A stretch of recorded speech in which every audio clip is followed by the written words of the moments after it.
Hello and welcome everyone. I am Dr. Chandni Markam, Assistant Professor of Sociology in Indira Gandhi college Vaishali Nagar Bhilai. और आज की class में हम पढ़ने जा रहे हैं बीए फर्स्ट ईयर के बहुत इंपॉर्टेंट चैप्टर लोक संस्कृति को। आज की क्लास में हम जानेंगे कि लोक संस्कृति क्या है।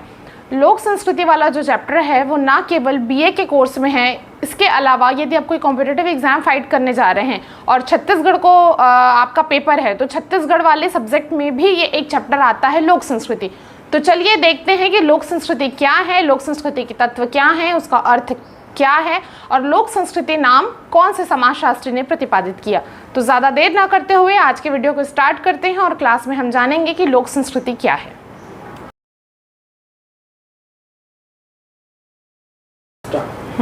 लोक संस्कृति देखते हैं, आपके एग्जाम में यदि ऐसा कोई क्वेश्चन आता है कि लोक संस्कृति क्या है तो आपको उसके लिए डील करना होगा कि लोक संस्कृति क्या है, लोक संस्कृति का अर्थ क्या है, लोक संस्कृति के निर्माण करने के तत्व कौन कौन से हैं और लोक संस्कृति की विशेषताएं क्या है। तो चलिए सबसे पहले हम देखते हैं कि लोक संस्कृति क्या है। यदि आप भारतीय ग्रामीण समुदाय की चर्चा करते हैं तो उसमें लोक संस्कृति की जो अवधारणा है उसको ग्रामीण समुदाय में बहुत अधिक महत्वपूर्ण स्थान दिया गया है। और समाजशास्त्र के अंतर्गत एक व्यवस्थित धारणा जो है लोक संस्कृति का, इसको प्रतिपादित करने का श्रेय जो जाता है वो रॉबर्ट रेडफील्ड को जाता है। जब रॉबर्ट रेडफील्ड ने लोक संस्कृति की अवधारणा प्रस्तुत की थी तो इससे पहले उन्होंने ग्रामीण समुदाय में जो संस्कृति पाई जाती है उसको कृषक संस्कृति या पीजेंट कल्चर के नाम से प्रतिपादित किया था। पहले रॉबर्ट रेडफील्ड लोक संस्कृति को पीजेंट कल्चर कहा करते थे। फिर कुछ समय के पश्चात क्या हुआ कि जॉर्ज एम फोस्टर ने ग्रामीण समुदाय की जो संस्कृति होती है, मतलब ग्रामीण समुदाय जो है वो जिस भी प्रकार की संस्कृति से युक्त रहता है उसको लोक संस्कृति के नाम से संबोधित किया। किसने? जॉर्ज एम फोस्टर ने। तो उसके इन शब्दों का जो है रॉबर्ट रेडफील्ड ने भी समर्थन किया और तब से ग्रामीण समुदाय में पाई जाने वाली संस्कृति को लोक संस्कृति के नाम से जाना जाता है। अब यदि एग्जाम में आपसे ये क्वेश्चन आता है कि लोक संस्कृति का नाम किसने प्रतिपादित किया तो उसका आंसर आपको लिखना है कि इस सिद्धांत की अवधारणा के जो जन्मदाता हैं वो रॉबर्ट रेडफील्ड हैं। अब हम देखते हैं कि लोक संस्कृति का अर्थ क्या है। तो लोक समाज की संस्कृति को ही हम लोक संस्कृति कहते हैं। रॉबर्ट रेडफील्ड का कथन है कि नगरीय समुदाय से भिन्न विशेषताएं रखने वाला जो समुदाय होता है, मतलब लोक समाज होता है, उसकी जो संस्कृति है उसी को हम लोक संस्कृति कहते हैं। अब लोक संस्कृति पाया जाता है लोक समाज में। तो लोक समाज क्या है? तो लोक समाज एक ऐसा समाज होता है जहाँ पर व्यवस्थित शिक्षा का रूढ़िवादिता होता है, सामूहिक दृढ़ता होती है, व्यक्तियों के व्यवहार में समरूपता पाई जाती है, मतलब जो व्यक्ति हैं उनका व्यवहार एक जैसा पाया जाएगा। इस समाज में जो व्यक्ति होते हैं उनका व्यवहार कानून से उतना अधिक प्रभावित नहीं होता जितना कि लोक परंपराओं से और लोक जीवन के धर्मों से ज़्यादा प्रभावित होता है। यहाँ पर जो लोक समाज होता है वहाँ पर बुद्धिजीवी जैसा कोई चीज़ नहीं होता, वो बुद्धिजीवी लोगों से एकदम पृथक अपना जीवन व्यतीत करते हैं, उसको कहा जाता है लोक समाज। और इस लोक समाज की जो संस्कृति होती है उसी को हम लोक संस्कृति कहते हैं। या सरल शब्दों में आप समझ सकते हैं कि शहरीकरण या नगरों में जीवन व्यतीत करने वाले जो व्यक्ति होते हैं उनके अंदर की जो विशेषताएं होती है उससे विपरीत ग्रामीण समुदाय में या लोक समाज में जो विशेषताएं पाई जाती है उसी को हम लोक संस्कृति के नाम से जानते हैं। ये हुआ लोक संस्कृति का अर्थ, इतना आपको एग्जाम में लिखना होगा। इसके बाद हम देखते हैं कि लोक संस्कृति जो है वो मौखिक सांस्कृतिक परंपराएं होती है, मतलब आप इसको प्रत्यक्ष रूप से नहीं देख सकते और लोक संस्कृति कहीं पर लिखी हुई नहीं होती है ना, एक दूसरे से मौखिक तौर पे ये हस्तांतरित होती है या किसी लेखों में या पुस्तकों में लिखी हुई नहीं होती, मौखिक रूप से एक पीढ़ी के द्वारा दूसरे पीढ़ी को हस्तांतरित की जाती है। जैसे लोक संस्कृति से संबंधित साहित्य हो गए, संगीत हो गए, नृत्य हो गए, उनके धर्म हो गए, ये सारी चीज़ें एक दूसरे को देख के सीख कर ही एक दूसरे को हस्तांतरित की जाती है। इसके लिए व्यक्तियों को कोई विशेष प्रकार का प्रशिक्षण भी प्रदान नहीं किया जाता है। जैसे आप गाँव में देखेंगे कि लोग समूह में नृत्य करते रहते हैं और नृत्य में अन्य भी लोग आकर पार्टिसिपेट करते हैं, अपनी सहभागिता देते हैं। तो उस नृत्य में पहुंचने के लिए उसको अलग से कोई ट्रेनिंग की आवश्यकता नहीं होती। जितने लोग डांस कर रहे हैं उनको देखते हैं और देख के कॉपी करते हैं और अपने आप वो उस डांस को सीख जाते हैं। जैसे गाना है, हम पुराने ज़माने में देखते हैं कि जो नानी दादी होती है वो कहानियाँ सुनाती हैं या गाने सुनाते हैं, उसको हम बचपन से सुनते हम सीख जाते हैं। उसके लिए हमने कोई विशेष प्रकार की ट्रेनिंग नहीं ली है और फिर उस चीज़ को हम अपने आगे वाली पीढ़ी को हस्तांतरित करते हैं। तो यही लोक संस्कृति है जिसके लिए किसी प्रकार के प्रशिक्षण की आपको आवश्यकता नहीं है।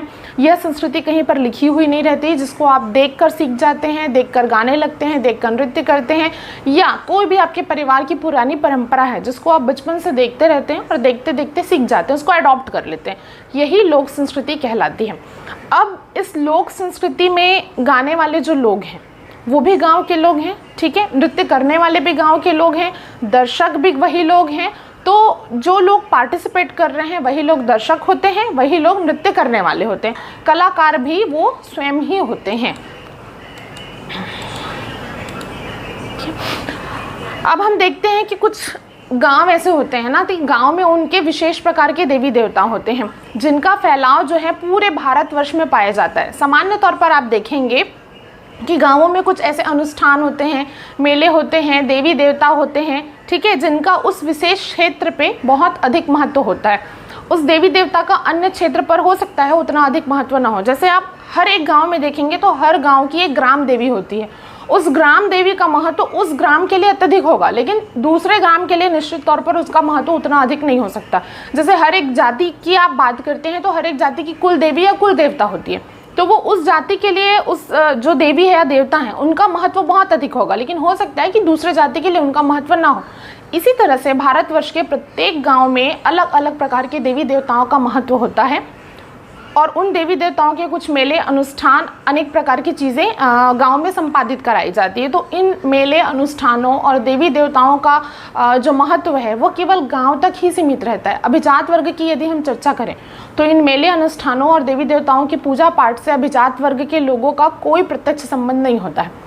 इसका एक बहुत अच्छा उदाहरण दिया था समाजशास्त्री मैकिम मैरियट ने, जिन्होंने किशनगढ़ी गांव पे अपना शोध अध्ययन किया था और उन्होंने वहाँ पे ये देखा कि किशनगढ़ी गांव में बासुकी की पूजा होती है, कुएं के देवता की पूजा होती है, बरहो बाबू की पूजा होती है, और ये मेले और त्योहारों में जहाँ इन सब की पूजा होती है, इन मेले और त्योहारों में अभिजात वर्ग का कोई संबंध बिल्कुल भी नहीं पाया जाता है। तो ये एक बहुत अच्छा एग्जाम्पल किशनगढ़ी गांव में जब मैकिम मैरियट ने अपना अध्ययन किया था तो पाया था कि जिस गांव में 12 देवों की पूजा होती है वो उस गांव के लिए अधिक महत्वपूर्ण है, लेकिन दूसरे गांव के लिए नहीं। कुएं के देवता की पूजा किशनगढ़ी गांव में होती है लेकिन अन्य गांव में आपको देखने को नहीं पाई जाएगी। तो ये जो कुछ देवी देवताओं की पूजा है, ठीक है, ये उस प्रॉपर किशनगढ़ी गांव के लोक संस्कृति कहलाएगी, दूसरे गांव की नहीं। इसी प्रकार से हर एक गांव की अपने अपने देवी देवता होते हैं और उनको मनाने की या पूजा पाठ करने की उनकी अपनी संस्कृति होती है।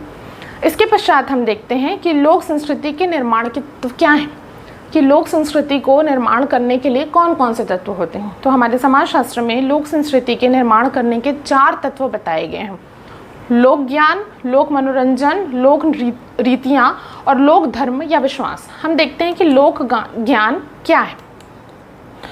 लोक ज्ञान, हम पिछड़े जो संस्कृति के निर्माण के तत्व कौन कौन से हैं, ऐसे कौन से तत्व हैं जो हमारे लोक समाज में लोक संस्कृति का निर्माण करते हैं। तो इसके 4 प्रकार के तत्व बताए गए हैं: लोक समाज, लोक मनोरंजन, लोक रीतियाँ और लोक धर्म या विश्वास। सबसे पहले हम देखते हैं कि लोक ज्ञान क्या है। ज्ञान मतलब नॉलेज, मतलब लोक ज्ञान मतलब आप जिस समाज में रह रहे हैं उस समाज का जो नॉलेज है वो लोक संस्कृति के निर्माण करने में बहुत महत्वपूर्ण भूमिका निभाते हैं। जैसे हम अगर आपको लिखना है तो आप लिखेंगे कि लोक ज्ञान में हम पिछड़े हिंदू समूह का जीवन तथा समाज के विविध पक्षों के बारे में जो ज्ञान होता है को शामिल करते हैं। इसका एग्जाम्पल मैं आपको बताती हूँ कि जैसे हमारा लोक संस्कृति कहलाता है कि बहुत सारे व्यंजन हम बनाना जानते हैं, ठीक है। जैसे छत्तीसगढ़ में बहुत प्रमुख प्रकार के व्यंजन है, ठेठरी खुरमू हो गया, बरा सोहारी हो गया, ठीक है, चीला, इड़सा, फरा, ये सब हमारा ज्ञान है, लोक ज्ञान है, ठीक है। तो ये सारी चीज़, ये भी हमारी संस्कृति है कि हमने ये इतने प्रकार के व्यंजन बनाना जानते हैं। जैसे कुम्हार है, कुम्हार मटका बना रहा है, ये पुरानी परंपरा है, तो वो मटका बनाने की जो कला है या ज्ञान है वो कुम्हार के अंदर है, तो ये भी हमारी संस्कृति है। या फिर हम देखते हैं हमारी सोसाइटी में बांस जो रहता है ना, बांस की हम अनेक प्रकार की वस्तुएं बना रहे हैं, बांस से बर्तन बना रहे हैं, बांस से खिलौने बना रहे हैं, बांस से डेकोरेशन करने के सामान बना रहे हैं। तो इन सब वस्तुओं का निर्माण करने का जो ज्ञान होता है ये हमारी संस्कृति होती है। तो लोगों के अंदर जो ज्ञान मौजूद है, पहला तत्व तो वो है, वो लोक संस्कृति का निर्माण करता है। वो ज्ञान किसी भी रूप में हो सकता है, चाहे तो वो व्यंजन बनाने के रूप में हो, चाहे तो कुम्हार का मटका हो या बांस के बर्तन। ये मैंने आपको एग्जाम्पल के लिए बताया था ताकि हमको समझने में थोड़ी सी सुविधा हो जाए कि नॉलेज, किस प्रकार का नॉलेज लोगों के पास होता है जो लोक संस्कृति के निर्माण में महत्वपूर्ण भूमिका निभाते हैं। दूसरा हम देखते हैं लोक मनोरंजन। मनोरंजन मतलब एंटरटेनमेंट की चीज़ें जिससे लोगों का मनोरंजन हो, जिसमें लोक नृत्य हो गया, त्यौहार हो गए, पर्व हो गए, मेले हो गए, लोक मंच हो गया, ठीक है। तो ये सारी चीज़ें जन समुदाय जो है वो विभिन्न अवसरों पर एक जगह एकत्रित होते हैं और इन सब के द्वारा अपना मनोरंजन करते हैं। पुराने ज़माने में मनोरंजन करने का एक ही तरीका हुआ करता था, है ना। जब त्यौहार आता था तो घर में अनेक प्रकार के पकवान बनते थे, गीत गाए जाते थे, नृत्य किए जाते थे, अनेक पर्व होते थे तो लोग एंजॉय करते थे। या मेला होता था तो उसमें अनेक प्रकार की लोगों के द्वारा नृत्य किया जाता था। जैसे बंजारे लोग आते थे तो वो रस्सी पे चल के दिखा रहे हैं, साइकिल चल रहे हैं, आँख के अंदर से निकल के दिखा रहे हैं। तो ये सब मनोरंजन करने के तरीके होते हैं। तो ये मनोरंजन करने के जितने भी तरीके हो गए, ठीक है, त्योहार, मेले, पर्व, लोकमंच, इन सब को लोक मनोरंजन के अंतर्गत शामिल किया गया है। जैसे कि पूर्णिमा में मेले का आयोजन किया जाता है गाँवों में, ठीक है।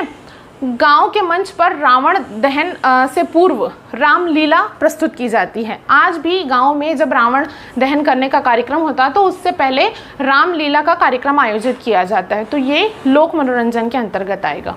तीसरा हम देखते हैं लोक रीतियाँ। लोक रीतियों में जो स्थानीय स्तर पर प्रचलित विभिन्न प्रकार की रीति रिवाज आते हैं, जो ग्रामीणों में जन्म, मृत्यु, विवाह या कृषि से संबंधित होते हैं, उनको लोक रीतियों के अंतर्गत रखा गया है। जैसे कि जन्म के समय नाव धोबी का कार्य कराना है, ये कंपलसरी होता है ग्रामीण में, ठीक है। ये उनकी रीति है कि करवाना ही करवाना है। यदि आपके परिवार में किसी की मृत्यु हो गई तो आपको बाल कटवाना ही है। उसके पीछे लॉजिक ये है कि बाल कटवा के आपका शुद्धिकरण हो जाता है। तो ये गाँव की रीतियाँ हैं, ठीक है। गांव की एक और महत्वपूर्ण रीति है कि अगर आपके परिवार में किसी की मृत्यु हो जा रही है तो उसको अग्नि देने का कार्य जो है वो लड़के के द्वारा ही किया जाएगा। आजकल के समय में लड़कियों के द्वारा भी मुखाग्नि दिया जाता है, लेकिन ये परंपरा आपको नगरीकरण में दिखेगी, आपको नगरों में देखने को मिलेगी। ये सारी चीज़ें गाँव में आज भी नहीं है। तो ये कुछ रीतियाँ हैं, ये रीतियाँ भी मिलकर लोक संस्कृति का निर्माण करती हैं। अब चौथा हम देखते हैं कि लोक धर्म या विश्वास क्या है। इसके अंतर्गत हम धार्मिक कृत्यों या विश्वासों को ले सकते हैं जो सामान्यतः संपूर्ण समुदाय के द्वारा इसको प्रचलित किया जाता है। और ये जो विश्वास और धर्म है ना, ये तर्कहीन रूप में या प्रथागत दोनों रूप में हो सकता है। जैसे के लिए आपको एग्जाम्पल के लिए मैं बताती हूँ, जैसे चिकन पॉक्स आप जान रहे हैं, हर एक बच्चे को जन्म के बाद एक आध बार चिकन पॉक्स होता ही होता है। लेकिन गाँवों में क्या प्रथा, ग्रामीण समुदाय में क्या प्रथा मानी जाती है कि यदि आप शीतला माता की पूजा पाठ करते हैं, नीम के पत्ते से उसको नहलाते धुलाते हैं, ठंडे पानी में रखते हैं, शीतला माता को प्रसन्न करते हैं, तो चिकन पॉक्स जो है वो आपको नहीं होगा। या बच्चे को चिकन पॉक्स हो रहा है तो कहीं ना कहीं शीतला माता उससे रुष्ट है, ऐसा ग्रामीण समुदाय में विश्वास किया जाता है। ये मैंने आपको एक एग्जाम्पल दिया है, ठीक है। तो जितने भी प्रकार के धार्मिक कृत्य, विश्वास, अंधविश्वास, जिस भी चीज़ों को आप लाते हैं, वो सारी चीज़ें मिलकर लोक संस्कृति का निर्माण करती हैं। तो लोक संस्कृति के निर्माण में ये चार महत्वपूर्ण तत्व आते हैं कि लोक ज्ञान क्या है, लोक मनोरंजन क्या है, लोक रीतियाँ क्या हैं और लोक धर्म या विश्वास क्या है। तो ये चारों चीज़ें मिलकर एक लोक समाज की लोक संस्कृति का निर्माण करते हैं। अब हम देखते हैं कि समाजशास्त्रियों और विद्वानों ने ग्रामीण समाज के अध्ययन में लोक संस्कृति को इतना महत्वपूर्ण स्थान दिया है कि उनके अनुसार जो लोक संस्कृति है वह ग्रामीण समाज की आत्मा होती है। मतलब हर एक ग्रामीण समाज में लोक संस्कृति होती है और उस लोक संस्कृति का निर्वहन करना ग्रामीण समुदाय के प्रत्येक लोगों के लिए अनिवार्य होता है। अब हम ये भी देखते हैं कि मानव समाज को दो भागों में विभाजित किया गया है। प्रथम भाग वह भाग होता है जिसमें परंपरागत आधार पर अशिक्षित व्यक्ति निवास करते हैं जो सरल जीवन व्यतीत करते हैं, और दूसरा भाग आप सोसाइटी का देखेंगे जिसमें वह लोग आते हैं जो तुलनात्मक रूप से, मतलब प्रथम व्यक्ति के रूप से तुलनात्मक रूप से अधिक शिक्षित होते हैं और वो ज़्यादा बुद्धिजीवी वर्ग से होते हैं। तो हम जब लोक समाज की चर्चा करते हैं तो ये जो लोक समाज है ये प्रथम प्रकार के समाज में पाई जाती है और प्रथम प्रकार के समाज में ही लोक समाज की प्रधानता होती है, ठीक है। लोगों की संस्कृति को ही हम सामान्य शब्दों में लोक संस्कृति के नाम से जानते हैं। हम लोक संस्कृति के निर्माण के तत्वों को पढ़ लिए, लोक संस्कृति का अर्थ क्या है वो देख लिए। इसके साथ ही साथ हमको ये भी जानना बहुत आवश्यक है कि लोक संस्कृति की विशेषताएं क्या है। तो हाँ, जब हमको विशेषताएं लिखनी होगी तो हम कुछ पॉइंट्स में लिखेंगे तो आंसर ज़्यादा बेहतर समझे जाते हैं। जैसे कि लोक संस्कृति की प्रथम विशेषता है कि इसमें सरलता होती है। ठीक है, लोक संस्कृति का निर्माण करने वाले जो सभी तत्व या निर्माणक इकाई होती हैं उनकी प्रकृति जो है वो बहुत सरल होती है। जैसे लोक जीवन में प्रचलित जो उनकी चित्रकला है, वास्तुकला है, उसको अभिव्यक्त करने वाली जो लोगों की कला का रूप है वो बहुत सरल होता है। दूसरी विशेषताएं आप ये देखेंगे कि मौखिक सांस्कृतिक परंपराएं होती है। जो लोक संस्कृति होती है वो कहीं पर लिखित रूप में नहीं होती है। ठीक है, इसका कोई निबंध स्वरूप नहीं होता। ये जो लोक संस्कृति है वो एक पीढ़ी से दूसरी पीढ़ी मौखिक रूप से हस्तांतरित होती है, चाहे वो उनके धर्म हो, संगीत हो, लोक कला गाथाएं हो या विश्वास हो, इन सब को केवल समझा जा सकता है। तीसरी विशेषताएं आप ये देखेंगे कि कृषक जीवन पर आधारित होती है। लोक संस्कृति में कृषक जीवन में सामूहिक चेतना का दर्शन होता है। एक विशेष कृषक की जो सामाजिक, आर्थिक तथा धार्मिक परिस्थितियां होती हैं, लोक संस्कृति उन्हीं परिस्थितियों को विविध रूपों में अभिव्यक्त करती है। चौथी विशेषता आप ये देखेंगे, स्थानीय स्वरूप होता है लोक संस्कृति का। जैसे ग्रामीण समाज में कुछ ऐसे देवी देवता हैं जिनका फैलाव संपूर्ण भारतवर्ष में हुआ है। सभी गांवों में यह जो देवी देवता है ये सामान्य रूप में पाए जाते हैं, लेकिन साधारणतः प्रत्येक गांव में कुछ ऐसे देवी देवता होते हैं, मेले, अनुष्ठान आदि पाए जाते हैं जो उस क्षेत्र के लिए विशेष संबंधित होते हैं। लोक संस्कृति ऐसी संस्कृति है जिसमें इस स्थानीय स्वरूप को ही अधिक प्रधानता दी जाती है। जैसे हमने एग्जाम्पल के लिए दिया था, मैकिम मैरियट ने जो किशनगढ़ी गांव का अध्ययन किया, उसमें कुएं के देवता की पूजा करते हैं, बारहो बाबू की पूजा की जाती है ना, बासुकी देवता की पूजा की जाती है। ये सारी जो संस्कृति है वो किशनगढ़ी गांव की संस्कृति है। पांचवी विशेषता आप ये देखेंगे लोक संस्कृति की कि व्यवसायीकरण का अभाव होता है। लोक संस्कृति से संबंधित जितने विचारक, कलाकार, संगीतज्ञ या शिल्पकार ने अपनी कला का उपयोग लाभ प्राप्त करने के लिए नहीं करते हैं, बल्कि इनका उपयोग वो ग्रामीण जीवन की आवश्यकताओं की पूर्ति के लिए करते हैं। इसलिए हम ये कह सकते हैं कि जो लोक संस्कृति है वह अव्यावसायिक होती है। अगली विशेषता आप देखेंगे कि इसमें सृजनात्मकता का गुण होता है। लोक संस्कृति के अंतर्गत जो मंदिर, धार्मिक उत्सव, अनुष्ठान, त्यौहार, नृत्य आदि व्यक्तियों की सामूहिकता के गुण में वृद्धि करने का अवसर प्रदान करती है। मनोरंजन के प्रमुख आधार होते हैं, जैसे भजन कीर्तन हो गया, लोग मेले में जा रहे हैं, नृत्य कर रहे हैं या संगीत कर रहे हैं, ठीक है, या वृद्ध व्यक्तियों के जीवन से अनुभव होते हैं, विभिन्न नाटकों, खेलों, स्रोत, धार्मिक ग्रंथ होते हैं जिनकी शिक्षाएं व्यक्ति के विकास के लिए अधिक महत्वपूर्ण होती है। अगली विशेषता आप ये देखेंगे कि बौद्धिक, धार्मिक एवं नैतिक जीवन की दृष्टि से पूर्णता का अभाव।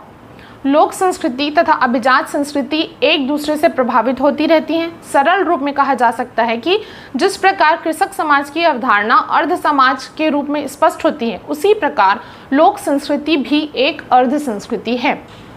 अगली विशेषता देखेंगे कि कलात्मक क्रियाओं में सामान्य सहभाग होता है। मतलब लोक संस्कृति के अंतर्गत दर्शक और कलाकार को अलग अलग वर्गों में विभाजित नहीं किया जा सकता। एक व्यक्ति जो है वो दर्शक भी होता है, साथ में अभिनेता भी होता है। लोक संस्कृति में आने वाली कलात्मक क्रियाओं में सभी लोगों का सहभाग होता है। इस प्रकार से हमने देखा कि लोक संस्कृति के अर्थ क्या है, लोक संस्कृति क्या है, लोक समाज क्या है, उसके निर्माणक के तत्व क्या हैं और लोक संस्कृति की विशेषताएं क्या है। इस बार के एग्जाम में, फाइनल ईयर के एग्जाम में लोक संस्कृति वाला प्रश्न आया था। ये बहुत इंपॉर्टेंट प्रश्न है। ये जो लोक संस्कृति है वो बीए के सिलेबस में भी है, आपके सेट के सिलेबस में भी है। और यदि आप कोई कॉम्पिटिटिव एग्जाम फाइट करते हैं, छत्तीसगढ़ यदि उसमें पेपर है तो उसमें भी लोक संस्कृति क्या है ये आता है। तो इस वीडियो को पूरा देखें और यदि आपको कोई डाउट हो तो मुझसे कमेंट करके पूछ सकते हैं। तब तक